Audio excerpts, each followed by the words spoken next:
So in this video, I'm going to explain to you why you are struggling to manifest exactly what you want in your love life because you are a nice person, okay? So in tarot, we have a card called Justice, right?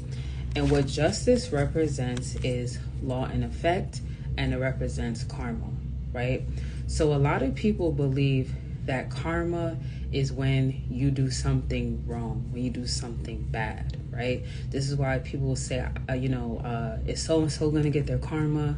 Or I hope so-and-so get their karma.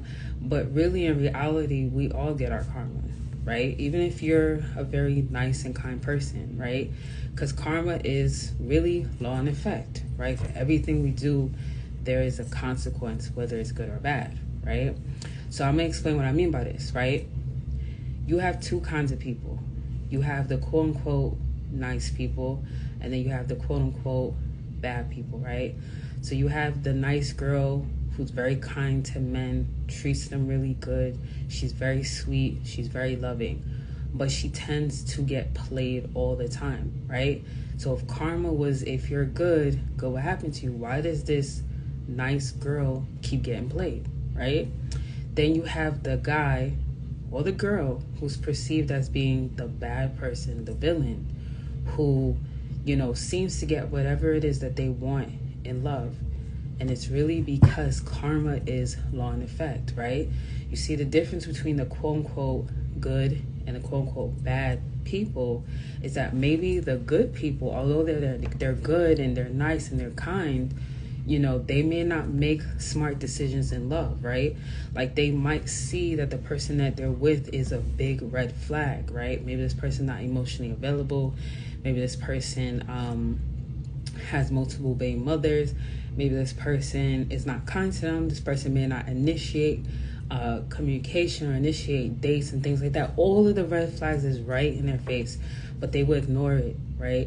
They'll keep being kind to this person. They keep giving their time to this person, and then they get hurt and they get played, right?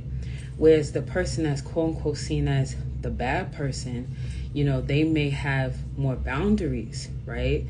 They may have more standards. They might put themselves on a pedestal. They might see themselves as the best, right? So when somebody mistreats them, they're like, I'm not even entertaining this person. I'm gonna go with somebody who treats me kindly. So the point of what I'm saying here is that to be a quote-unquote good or quote-unquote bad person is subjective. It's not about that, right? Because I can say I'm a good person, but there could be 2 or 3 people that might view me like a villain. You could say you're a kind person, it might be somebody view you like a villain, right? It's not about that. It's about karma, right? And true karma is law and effect. For everything we do, there is a consequence, right? So what I'm trying to get you to understand is this. I challenge you to look at your decisions in your love life, right? If you feel like you are a good person, if you feel like you're a nice person, you feel like you've been kind to people, but do you feel like you make wise decisions in your love life? Do you feel like you ignore red flags? Do you feel like you put yourself on a pedestal? Do you feel like you have, really good self-esteem or self-worth, right? If you say no, then that's your problem right there. It's not about being a nice or kind person because it's subjective, right? Because no matter how much you try to people please or make people happy, you're not going to make everybody happy. It's not about that. You can't give to others if you're not giving to yourself. So I encourage you, like I said, to really ask yourself, am I feeling in my love life because I'm being a quote-unquote good person or a nice person, of putting this other person's feelings before mine, not putting myself on a pedestal, not seeing myself as deserving more? And am I viewing this person as a villain because they love themselves, right? And they know what they want, and they're not acting in the way I want them to. So I'm viewing them as a villain when they may not actually be a villain, right? Because I don't want it to get confused. I'm not telling you to be a bad person. I want to make sure I clarify that, because that's not what I'm saying. But what I'm saying is I encourage you to really ask yourself, like, the people that you view as a villain, some of them might be villains, right? But when you look at your ex's past lovers that you had, are they really villains?